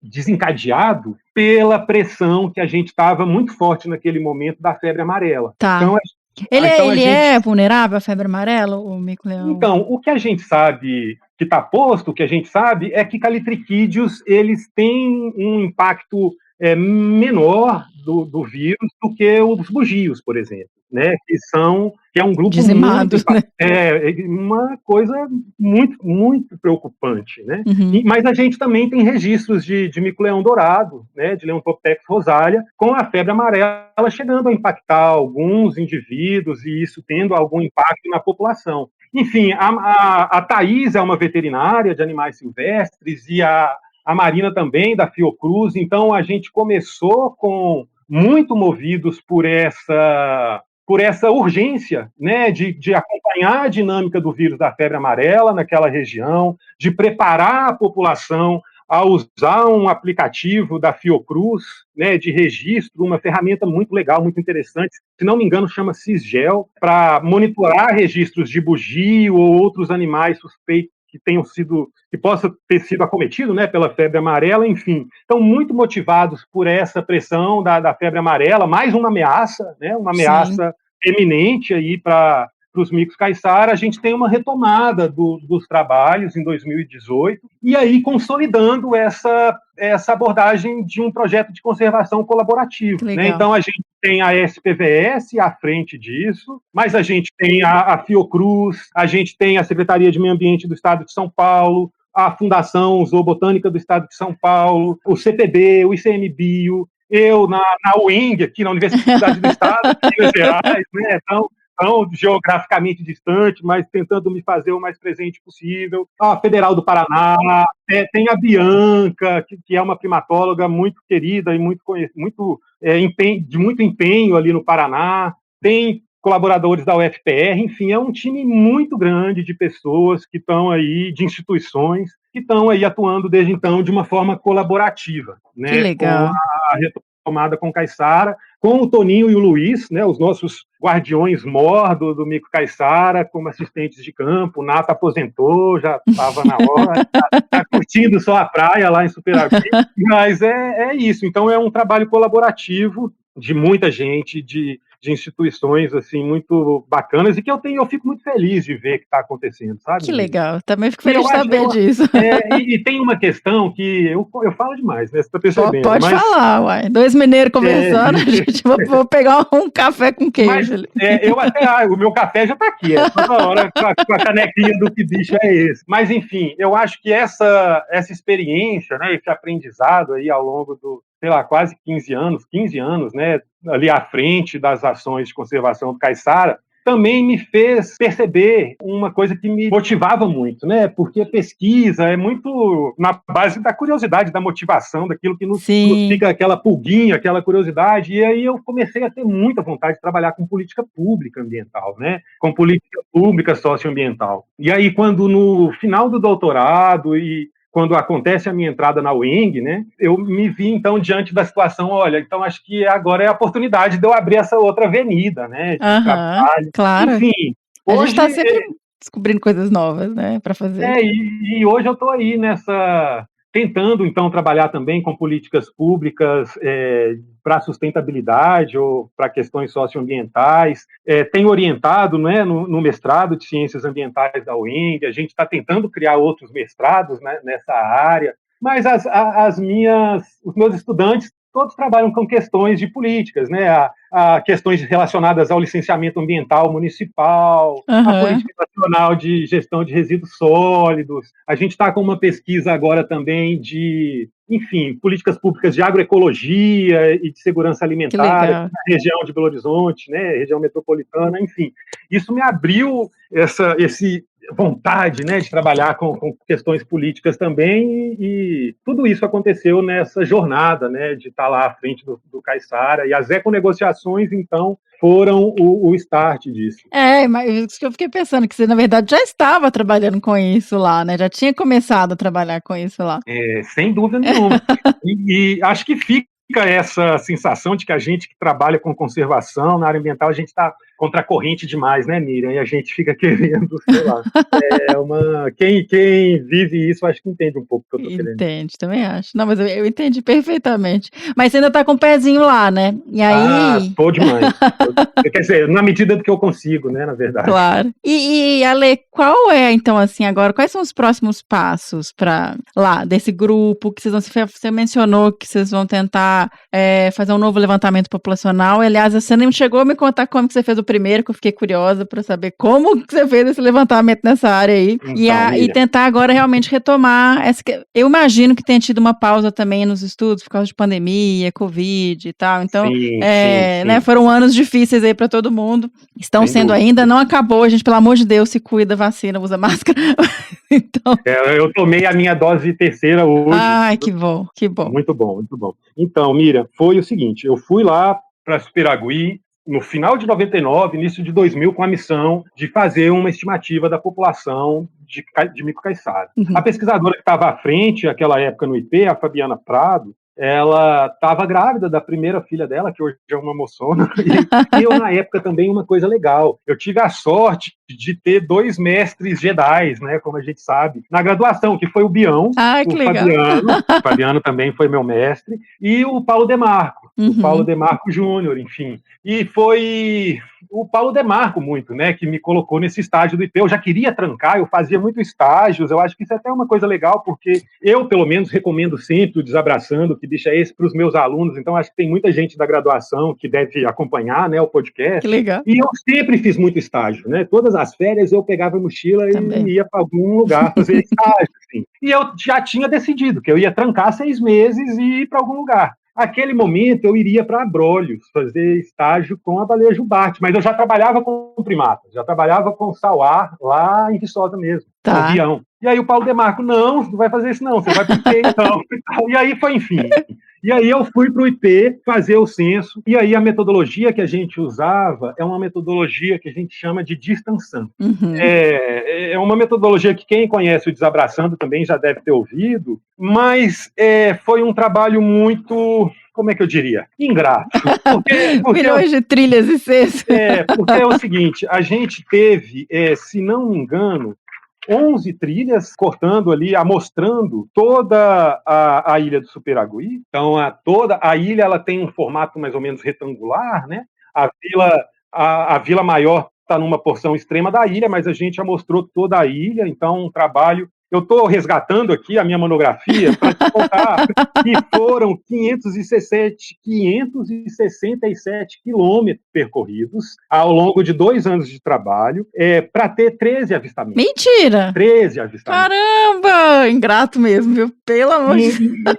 E aí tem uma questão que eu acho que é importante, Miriam, que é uma metodologia criada para a savana africana, especialmente, e que naquela época era a metodologia principal de estimativas de populações, de mamíferos especialmente, né, no Brasil. Então, a gente usa um método de transecção linear, usa um programa que chama Distance Sampling para analisar os dados. A gente percorre trilhas numa velocidade bem baixa, né, estabelecida, com aquela atenção do seu foco de busca. E a cada avistamento a gente registra a distância do avistador até o grupo, né, o animal que a gente visualizou. A partir desses dados e do tamanho da área amostral, do tamanho das trilhas e da média de esforço amostral, a gente chega às estimativas, né? E foi esse trabalho que, naquela época, o grupo de especialistas de micos-leões, que depois se desdobrou no Plano de Ação Nacional e deixou de ser só micos-leões e virou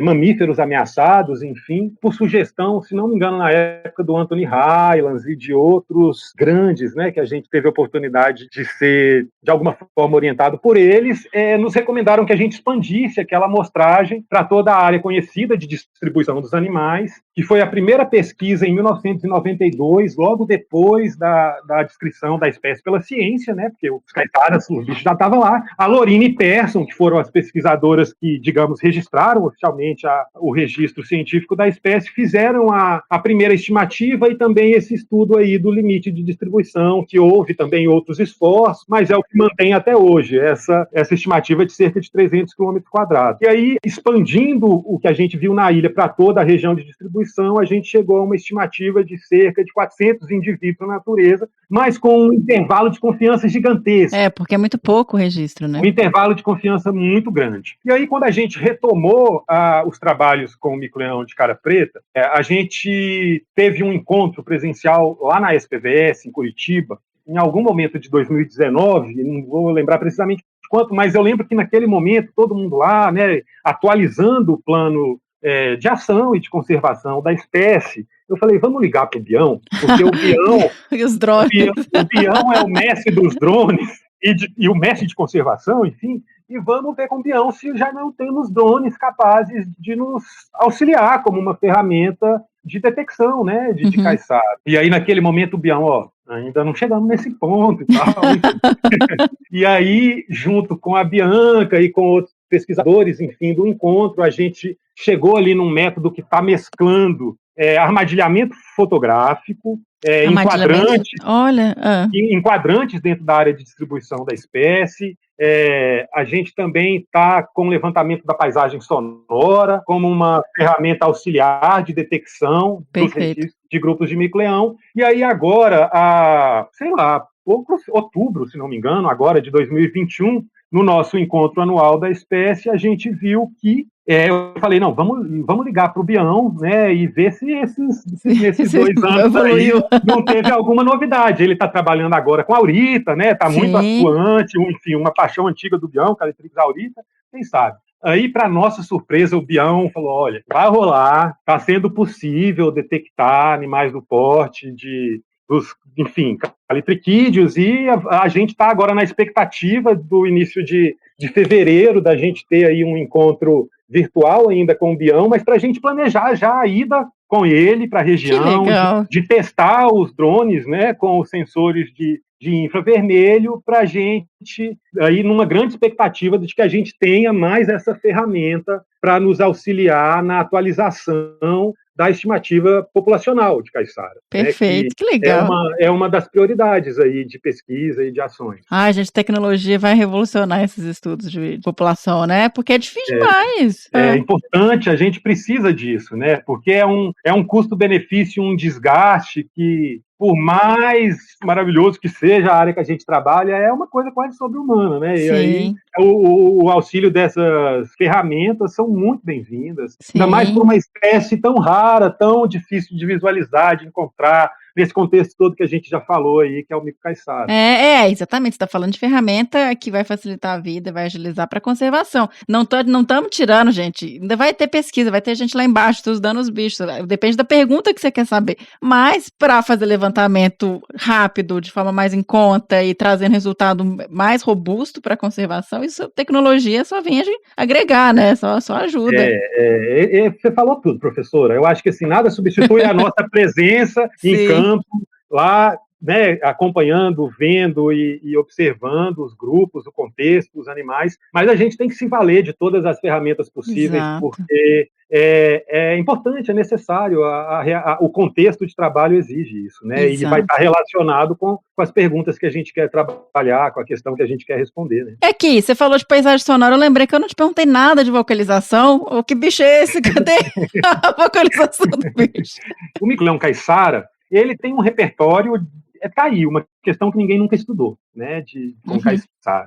Aliás, espero que os nossos ouvintes aí percebam que a gente está falando de uma espécie super interessante, num contexto cheio de curiosidades, com muito poucas pesquisas e que jovens pesquisadores são muito bem-vindos. Vão dar uma força aí, gente. Mas, enfim, a gente está falando nunca houve um estudo desse repertório, né, vocal de caiçara, mas a gente percebe que tem uma diversidade de vocalizações relacionadas à comunicação entre eles, uma coisa que para mim sempre foi também empírica, mas que eu percebi, né, quando a gente tem os jovens, os filhotes, os bichos brincam muito, né, são primatas como nós e brincam demais, tem muita brincadeira. Então, assim, tem um repertório particular, especialmente para essa fase, tem os repertórios de comunicação interna do grupo e aquele repertório das vocalizações de defesa de território, né, que também são muito marcantes. Mas, assim, a minha percepção, eu não sou um especialista dessa questão, né, sonora, mas eu não vejo tanta diferença entre as principais vocalizações com os outros leontoptecos, né, com as outras espécies de micos-leões. Mas não duvido que haja particularidades, não, porque o contexto de caiçara tem tanta particularidade. Exato, né? E é um repertório complexo, assim, isso a gente percebe em campo. Não, que legal, gente, olha só, olha que bicho fantástico, um bicho que tem tanta coisa para se saber ainda, né? Ainda mais se você compara com os outros mico-leões que já estão com muito mais estudo, gente, né? Um bicho que está aí, São Paulo, Paraná, que tem universidade do lado, vamos lá, vamos correr atrás disso. Fiquei assim, que legal que vocês estão animados, que tem esse grupo formando, colaborativo, com tanta gente junto. Eu acho que só vai sair resultado muito legal daí Mas a gente precisa de gente jovem, gente no campo. Pois é. Sabe, assim, é uma fase da vida que eu acho que a gente tem todo esse gás aí. Exato. E a gente tá precisando. Bora lá, gente.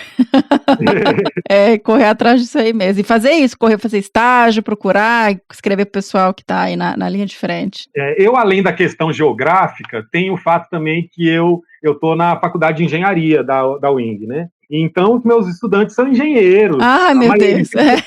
A maioria são engenheiros ambientais, sabe? Entendi. Então, assim, é um público que se interessa, mas não tem esse interesse do biólogo, de ir trabalhar com uma espécie. Então, mas vamos ver, acho que agora a gente está ganhando um parceiro de peso nessa expectativa, que é o Bião, né? Talvez isso é legal. Consiga, né, identificar jovens aí, pesquisadores. O Bião é muito bom em agregar pessoas e trazer gente. Eu não conheço ninguém como ele. Também. Ale, estamos chegando no fim e eu queria muito que você me contasse 15 anos trabalhando com os bichos, algum momento ou momentos que te marcaram na região, assim, estudando os bichos. Pode ser vendo bicho, pode ser com a comunidade, não sei, alguma coisa assim que te marcou. É difícil, são muitos momentos. E eu vou até te falar que essa nossa conversa foi um flashback, assim, porque a gente o papo para mim correu solto e a gente foi lembrando de várias coisas, mas tem muitos momentos, mas está me ocorrendo um momento aqui que a gente não comentou em nada e eu acho que vale a pena falar sobre ele, porque eu acho que foi um momento sabe quando vira a chave. Vira uma chavinha no seu entendimento ali da realidade. Então, antes da gente ir até para trabalhar no Ariri, na região continental, ainda no Superagui, junto com esse trabalho do Fundo Nacional do Meio Ambiente, em que a gente já mostrou indivíduos, né, toda a população, considerando insular e continental, a gente fez um trabalho também de história ambiental, com uma historiadora ambiental, É mesmo? uma pessoa muito especial, que se chama Alessandra Carvalho. Eu acabei perdendo contato com a Lê, mas ela é uma pesquisadora do Paraná, uma historiadora do Paraná, e a gente fez um trabalho que foi um trabalho que tinha a intenção de entender o contexto em que o Canal do Varadouro tinha sido criado e todo o contexto daquela época, né, das décadas de 50, 60, 70. Quando você parou ali. Enfim, a Alessandra fez um trabalho, então, em que ela conversou com todas as pessoas mais idosas que moravam na Ilha do Superagui. A Ilha do Superagui é uma ilha que, naquela época, eram 12 comunidades, e aí algumas dessas comunidades são uma família, 2 famílias, até comunidades maiores, e ela conversou com todos os anciãos. Numa entrevista onde ela registrava, em gravação ainda, né, aquela época, era a metodologia que se tinha. A gente depois também teve todo o contexto de transcrever, de entender aquelas entrevistas, mas houve um fruto desse trabalho que foi um fruto, de algum modo, inesperado, que nem estava planejado ali no projeto do Fundo Nacional, mas a gente conseguiu manejar o recurso e criar uma cartilha, que se chama, o Fernando vai lembrar disso, chama Segredos do Superagui. E aí é um livretinho fininho que eu devo estar aqui na minha biblioteca em algum momento, até acho, com a foto de todos os velhinhos. Que legal! E para cada um deles, a gente conseguiu um recurso adicional e fez uma eu não vou saber falar o formato do papel, mas a gente fez a foto deles grande, bonita, e entregou para cada um. E era um momento em que a gente está falando de quase 20 anos atrás, né? Não existia esse recurso de tecnologia e de intimidade com fotografia que as pessoas tinham. E as pessoas ficaram, eu não estou sabendo dizer, mas quando eles receberam esse pôster das fotos, eles ficaram tão... Sabe aquele brilho nos olhos? Sabe aquele trabalho que mexe com a autoestima das pessoas? E aí eu acho que quando mexe com a autoestima, a gente chegou no ponto de conservação. Sim. E aí eu lembro que eu já tinha passado 2 anos no Superagui, tranquei meu curso, fiquei lá 6 anos no perrengue, né, como eu falei, fazendo censo. E aí o IP já estava lá há muito mais tempo, né? Primeiro com a Lauri, depois a Fabiana Prado, enfim. E aí aquela foi a primeira vez, porque quando a gente estava indo embora, depois de uma estadia lá em campo no Superagui, Miriam, vários velhinhos vieram na praia despedir da gente. Olha, e que aí, emocionante. Assim, vieram despedir, abraçando, felizes, agradecendo, e uma interação das pessoas do lugar com a gente, porque esses trabalhos têm toda uma logística de campo, né? A voadeira, um monte de equipamento, chega na ilha, atraca, desce, leva, volta coisas. Então, assim, eu lembro, dentre outras muitas coisas de campo que eu poderia pensar, eu me lembrei desse momento, porque aqueles velhinhos, muitos deles foram morrendo, sabe? Logo depois, foi um trabalho de resgate muito interessante. Que bom, né? Há tempo. Eu me lembrei desse momento, das pessoas vindo na praia, despedir da gente, agradecer, com os livretos na mão, sabe? E para mim foi essa coisa que mexeu um gatilho, fala, olha, presta atenção na autoestima das pessoas, porque isso é o que pode ajudar nesse desafio, né, de conservação. Então foi o que eu me lembrei aqui, mas tem muita história. Nossa, interessante, mas é muito interessante, muito bonito isso mesmo, que é um ato simples, singelo e que tem esse poder todo, né, de tocar. E eu lembro que foi uma surpresa para todos nós, né, porque não era um trabalho que estava tão delineado e tão planejado como o de geoprocessamento, como o de captura dos animais, né, a gente queria ter um resgate histórico para entender por que cada fitofisionomia da região tinha as suas particularidades em termos de exploração histórica, né, da floresta. Que legal. E aí, isso, gente. O trabalho desembocou nessas outras questões todas. Um abraço, um grande, enorme abraço à Alessandra, a historiadora, que foi a grande responsável por tudo isso. E para mim foi um momento muito importante. Que fantástico, muito legal isso. Dentre muitos outros. Tá vendo quanta coisa a gente pode fazer, né? Que legal. Ale, infelizmente chegamos aqui no fim. Já acabou, né?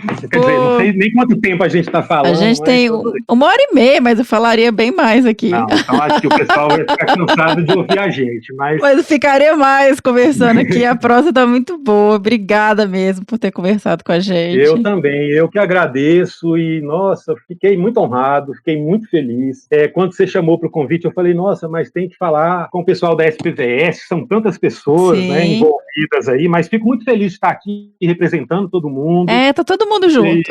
E é uma honra. Sou um fã de carteirinha do trabalho de vocês. Acho que vocês vieram aí preencher um nicho importante. A gente é o país da biodiversidade. Esse especial, então, de primatas, né?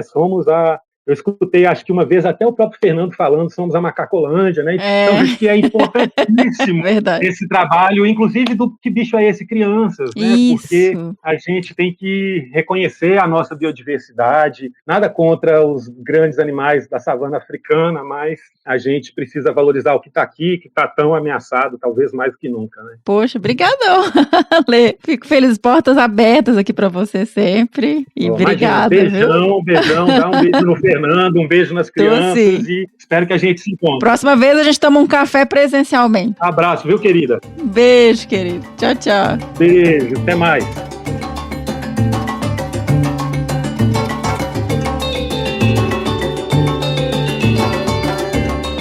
E esse foi o Que Bicho é Esse? Sobre o mico caiçara. Que episódio legal, né? Que bicho incrível. Espero que vocês tenham gostado. Foi o último dessa fase da série sobre primatas ameaçados da Mata Atlântica. E eu queria aqui renovar, né? Mencionar novamente nosso grande parceiro que fez com que essa série fosse possível, que é a Real Wild. Agradecer também o Dr.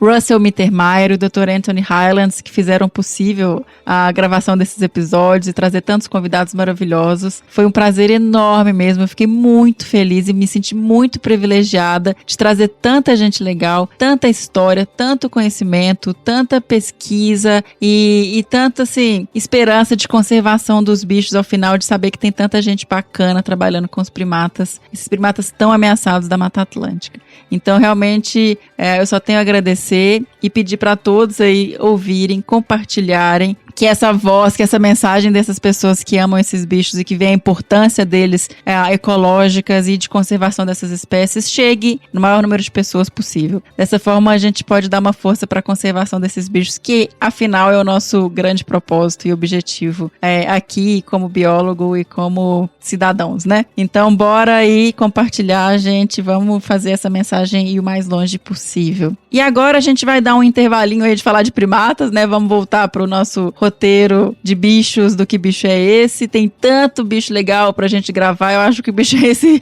ele não vai ter fim nunca, porque todo dia tem uma espécie com muita curiosidade e a nossa biodiversidade é tão imensa e tão maravilhosa que, né? A gente vai ficar aqui muito tempo ainda com vocês. Toca o bicho do próximo episódio, senhora.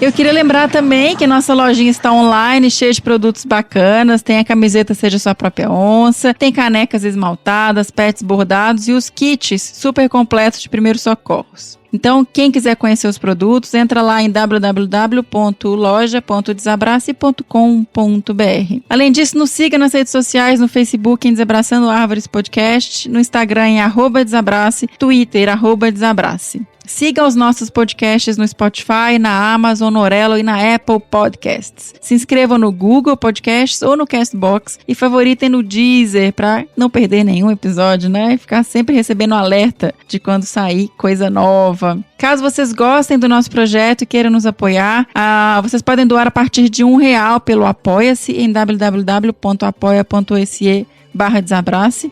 ou também em doações pontuais via PicPay em @desabrace. É isso, espero que vocês tenham gostado e até o próximo Que Bicho é Esse?